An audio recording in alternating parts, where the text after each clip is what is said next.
अब आज की कहानी सुनाऊं उससे पहले एक छोटी सी कहानी सुना देता हूं और कुछ आपको झलकियां भी दिखा देता हूं। कमाल है। बिहार के आरा शहर में आज के दिन सुबह 10:28 पर टाटा कंपनी का तनिष्क ज्वेलरी शॉप होता है। आपको पता है पूरे इंडिया में इनके दुकानें हैं तनिष्क। तो ऐसी एक ज्वेलरी शोरूम जो आरा में टाटा का तनिष्क काफ़ी बड़ा, आसपास के दूर दराज लोगों से इलाके से लोग खरीदने के लिए आते हैं। जेवर, शादी का सीज़न भी चल रहा है। 10:28 पर 5 लुटेरे इस शोरूम में घुसते हैं और ये तस्वीरें हैं उसी शोरूम की। 9 मिनट के अंदर 25 करोड़ रुपए, 25 करोड़ रुपीस के जेवर लूट कर भाग जाते हैं। कमाल यह है कि जब ये घुसे, एक सिमरन नाम की फीमेल एम्प्लॉय वो अपनी जान हथेली पर रखकर लुटेरों से नजरें बचाते हुए पुलिस को कॉल कर देती है। एक नहीं 10-12 कॉल करती है। एक बार भी पुलिस पहले तो फ़ोन नहीं उठाती, फिर उठाती है, कहती है अच्छा अभी पहुंच रहे हैं, अभी पहुंच रहे हैं, और पुलिस आती नहीं है। सोचिए शोरूम में डाका पड़ रहा है, एक लेडी अपनी जान पर खेल कर पुलिस को फ़ोन कर रही है और 12 कॉल करने के बाद पुलिस नहीं आती। पुलिस कब आती है? जब महफिल लुट जाती है, यानी शोरूम लुट जाता है। 9 मिनट तक लुटेरे भी बेचारे शायद पुलिस का इंतज़ार करते रहे और फिर 25 करोड़ रुपए लेकर शोरूम से रफू चक्कर हो गए। उसके बाद पुलिस आती है। लेकिन इन लुटेरों का भी क्या मतलब कॉमेडी सीन लग रहा था मुझे तो। आप सिर्फ इस सीसीटीवी में एक चीज़ देखिएगा ध्यान से। इसमें 5 लुटेरे हैं, हथियार है इनके पास। इनमें से एक हेलमेट पहने हुआ दिखाई देगा आपको, हेलमेट के पीछे भी चेहरा छुपा हुआ है। एक ने मास्क लगा रखा है चेहरे पे, मतलब ये 2 लोगों ने चेहरा छुपा रखा है। अब बाकी के 3 को देखिए, तीनों का चेहरा खुला हुआ, कोई मास्क नहीं, कोई हेलमेट नहीं, कुछ नहीं। अब इन्हें कौन समझाए कि अबे बेवकूफ़ों, तुम 5 अगर इकट्ठे गए हो, 2 चेहरा छुपाए हुए हो, 3 दिखा रहे हो, कैमरे में कैद हो रहा है, उन 3 में से एक भी पकड़ा जाएगा, तीनों पकड़े जाएंगे, तो तुम्हारा तो भेद खुल ही जाएगा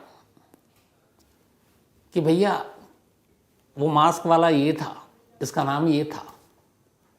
क्या तो 5 पहनते, 2 पहन कर आ रहे हो, 2 अपनी आइडेंटिटी छुपा रहे हो, 3 खुल्लम खुल्ला घूम रहा है, चेहरा दिखा रहा है। तो आपस में लगता है टाई अप ही नहीं था या शायद ट्रेनिंग इनको सही नहीं मिली थी, यही कह सकते हैं। खैर बाद में इनमें से 2 पकड़े गए। थैले में भर भर के जो ये ज्वेलरी लेकर गए थे उसमें से कुछ 2 थैले तो बरामद हो गए हैं। अभी बाकी का माल बरामद होना है। लेकिन कमाल है बिहार पुलिस, आरा पुलिस कि बताओ सुबह सुबह फ़ोन कर रहे बेचारी वो लेडी, उसको जान को खतरा। अगर लुटेरे देख लेते कि ये फ़ोन कर रही है तो क्या पता उसे गोली मार देते। लेकिन पुलिस वाले अभी आ रहे जी, अभी आ रहे जी, और आए ही नहीं और वो निकल दिए। कमाल का है। 25 करोड़ बिहार में ये अब तक की सबसे बड़ी लूट है किसी ज्वेलरी शोरूम में। इससे पहले इतनी बड़ी लूट नहीं हुई। कुल 50 करोड़ के उस वक्त ज्वेलरी वहाँ रखे हुए थे। वो तो लुटेरों के पास टाइम कम था, 9 मिनट लग गए थे, फिर कितना समेटते, थैलियाँ भी कम पड़ गई, तो इसलिए वो सिर्फ, बल्कि थैलियों में जो रख रहे थे जेब में भी ठूंस कर ले गए। अगर उनके पास और लोग होते या और थैले होते तो 50 करोड़ ले जाते, लेकिन 25 ही ले जा पाए, 25 करोड़ बच गए। खैर बाकी अब देखिए, गलती की पुलिस ने, अब उन्हें शायद पकड़ ले। तो ये तो रही कहानी और ये तस्वीरें। अब आते हैं आज की कहानी के ऊपर। फ्राइडे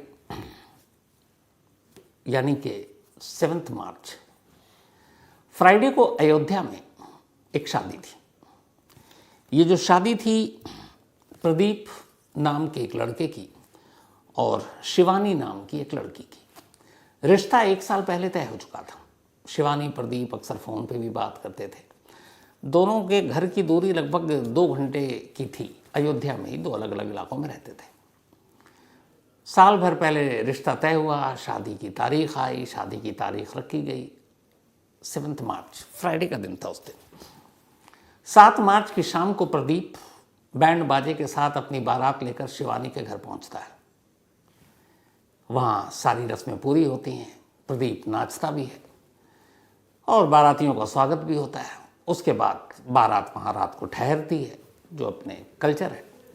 फिर अगले दिन सुबह यानी कि 9 मार्च, बल्कि 8 मार्च सैटरडे का दिन था, 9 मार्च को तो फाइनल था, तो 8 मार्च कि सुबह करीब 11 बजे अब बारात दुल्हन को लेकर वापस प्रदीप के घर लौटती है। घर लौटते लौटते 1 बज गए। दुल्हन आई, ससुराल में दुल्हन का स्वागत भी हुआ ज़ोरों शोर से, धूमधाम से। तमाम मेहमान रिश्तेदार आए हुए थे। दुल्हन को देखने के लिए पड़ोसियों को भी तांते लगे हुए थे। देखन दिखाई में दोपहर से शाम हो गई। फिर शाम को पूजा दुल्हन के स्वागत के लिए रखा गया, पूजा पाठ हुआ, सब कुछ। इसके बाद ये सब खत्म हुआ तो फिर दुल्हन के स्वागत के लिए महिलाओं ने गीत गाना शुरू किया। अब ये गीत वीत का कार्यक्रम करीब 11 बजे तक चलता रहा। 11 बजे फिर लोगों ने खाना खाया और एक एक कर अब सब सोने की तैयारी कर रहे हैं। जल्दी इसलिए भी सोना है कि अगले दिन यानी कि 9 मार्च को, 7 मार्च को बारात गई, 8 मार्च को विदाई हुई और 9 मार्च को रिसेप्शन था प्रदीप के तरफ से, प्रदीप के घर के पास एक बैंकेट हॉल में। तो सारे मेहमान 8 मार्च की रात सो गए, 9 मार्च को रिसेप्शन। तो रात 12:30 के आसपास अब प्रदीप अपनी दुल्हन शिवानी के कमरे में दाखिल होता है, चूंकि इन दोनों का सुहाग रात था। 12:30 का वक्त था जब घर वालों ने देखा, वो कमरे में दाखिल हुआ। बाकी के घर वाले सो गए, प्रदीप के भाई भी सो गए, प्रदीप का छोटा भाई है, क्योंकि बाकी पुरुषों को अगले दिन सुबह सुबह मंडी जाना था। मंडी से उन्हें सब्जियां और बाकी चीज़ें खरीदनी थी, क्योंकि रिसेप्शन था, रिसेप्शन की तैयारी करनी थी, हलवाई को सारी चीज़ें देनी थी। और इसमें प्रदीप को भी उठकर जाना था सुबह। उसने अपने भाइयों से, रिश्तेदारों से कहा था मैं भी मंडी चलूँगा। 12:30 बजे कमरे में गया, दरवाज़ा बंद। अब 9 मार्च की सुबह हो गई, 8 मार्च की सुबह 7 बजे। अब ये हुआ कि 6 बजे मंडी जाना था, तो भाई तो चला गया कि चलो मैं चला जाता हूँ, पीछे से भाई आ जाएगा। 7 बज गया, प्रदीप कमरे से बाहर नहीं आया। अब उसकी बहनों को ये था कि सुबह भाई को जाना है, उन्हें फिक्र हुई। उन्होंने कुंडी खटखटाई, प्रदीप ने दरवाज़ा नहीं खोला। थोड़ी देर के बाद फिर बहनों ने कुंडी खटखटाई, दरवाज़ा नहीं खोला। फिर बहनों ने जाकर माँ को कहा कि भाई दरवाज़ा नहीं खोल रहे। अब चूंकि इधर सुहाग रात है तो बहुत सारे झिझकते हुए भी दरवाज़ा और कुंडी खटखटा रहे हैं। लेकिन फिर माँ को लगा कि प्रदीप जिम्मेदार है, उसे मंडी जाना है, लेट हो रहा है, अब तो 7 बज गए, उसको उठाना चाहिए। अब माँ दरवाज़ा पीट रही है, लेकिन प्रदीप खोल नहीं रहा। जब काफ़ी उसने पीट दिया, दरवाज़ा नहीं खोला, तो पहली बार कुछ अजीब सा लगा कि ये क्या है। फिर बाकी रिश्तेदार तो घर में थे ही, वो भी आ गए। अब सभी ने मिलकर दरवाज़ा खटखटाना, पीटना शुरू कर दिया, लेकिन अंदर से कोई रिस्पॉन्स नहीं। जब काफ़ी वक्त हो गया तो घर वालों को फिक्र हुई। फिर उन्होंने कहा कुछ गड़बड़ ना हो। फैसला ये हुआ कि अब दरवाज़ा तोड़ दो। घर वालों की रजामंदी। इसके बाद कुछ पुरुष आगे आए, उन्होंने दरवाज़ा तोड़ दिया। जैसे ही दरवाज़ा तोड़कर घर वाले कमरे के अंदर दाखिल हुए, हर एक की चीखें निकल गई। ऊपर फंदे से, पंखे से प्रदीप झूल रहा है और उसके ठीक नीचे बेड है। उस बिस्तर पर शिवानी यानी उसकी दुल्हन की ही लिबास में मुर्दा पड़ी है। चीख पुकार मच गई। कुछ लोगों ने फिर लाश को नीचे उतारा, फौरन भागकर पास के अस्पताल ले गए।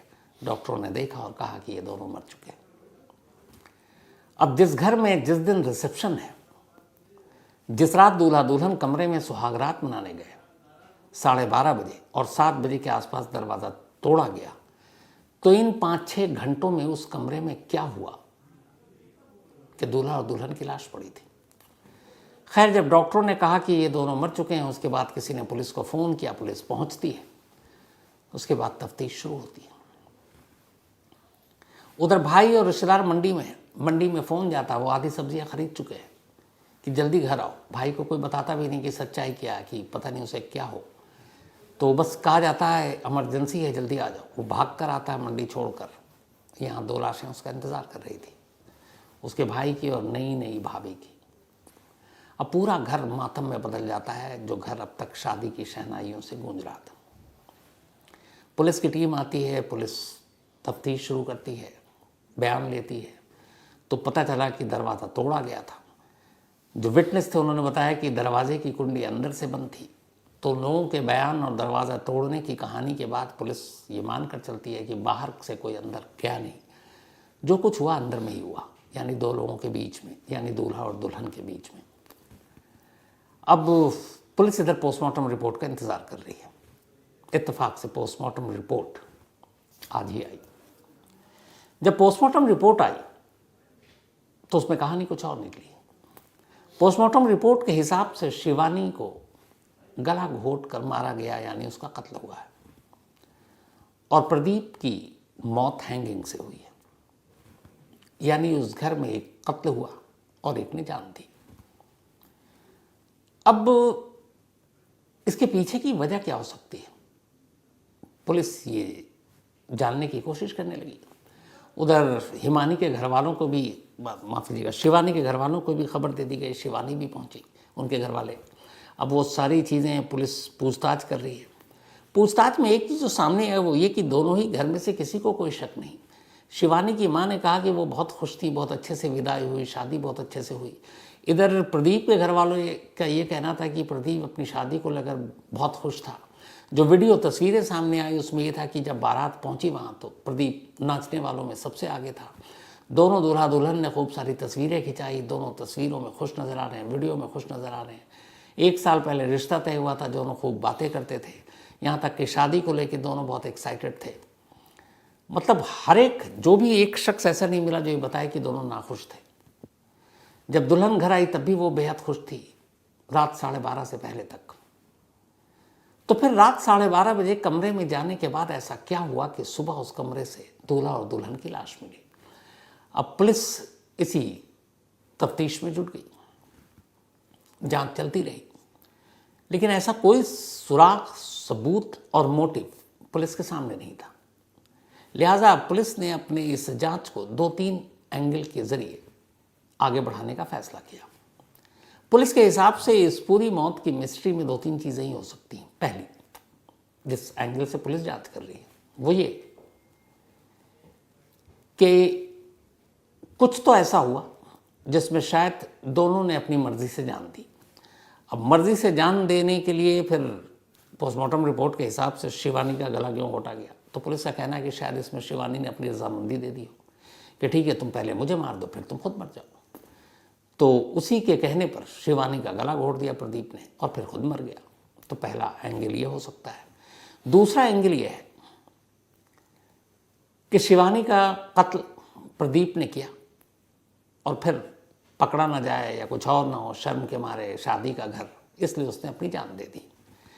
तीसरा एंगल ये है कि चूंकि जब पुलिस पहुंची तो घर का दरवाज़ा टूट चुका था और घर वालों के हिसाब से दरवाज़ा अंदर से बंद था, लेकिन दरवाज़ा टूटा हुआ। अब कैसे ये सबूत मिले कि इस दरवाजे को जब तोड़ा गया तभी ये टूटा, या क्या कोई बाहरी शख्स उस कमरे के अंदर गया और फिर जो घर में मौजूद लोग हैं उन्हीं में से वो एक कातिल हो जिसने दरवाजे को तोड़ने में भी रोल प्ले किया ताकि सच्चाई सामने ना आए। तो ये अलग एंगल है, लेकिन सवाल ये कि मोटिव कहाँ है, क्योंकि हर कत्ल, हर क्राइम का एक मोटिव होता है, इसमें मकसद कहाँ है। तो पुलिस ने दोनों के मोबाइल और कॉल डिटेल निकाले और उनके कॉल डिटेल, चैट्स, व्हाट्सअप, बाकी जो भी सोशल मीडिया की चीज़ें हैं उनकी पड़ताल कर रही है कि कहीं इन दोनों की मौत के पीछे कोई तीसरा या तीसरी तो नहीं है और वो सच्चाई सुहागरात के दिन खुली। क्योंकि कुछ तो है जो 12:30 से पहले तक हस्बैंड वाइफ खुश, दूल्हा दुल्हन खुश, सुहागरात मनाने कमरे में दाखिल होते हैं, लेकिन अगले 5-6 घंटे बाद पूरी कहानी, पूरी दुनिया पलट जाती है। तो मोटिव क्या, वो मकसद क्या, पुलिस फिलहाल यही पता करने की कोशिश कर रही है। जैसे ही ये मोटिव और मकसद पता चलेगा मैं आपको ज़रूर बताऊंगा, लेकिन बड़ी अफसोसनाक, क्योंकि जिस दिन ये मौत हुई उसी दिन रिसेप्शन।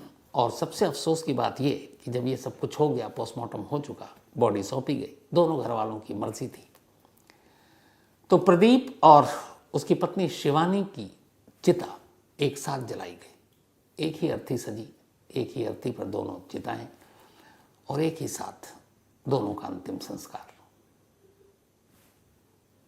मतलब इससे अफसोसनाक किसी दूल्हा दुल्हन की मौत क्या होगी। तो इसका जो भी मोटिव होगा, मोटिव कुछ तो है, कुछ तो कहानी है। तो जो भी होगा, जब भी सामने आएगा आपके साथ ज़रूर शेयर करूंगा। फिलहाल इस कहानी में इतना ही, लेकिन ख़त्म करूँ उससे पहले वही अपना सिलसिला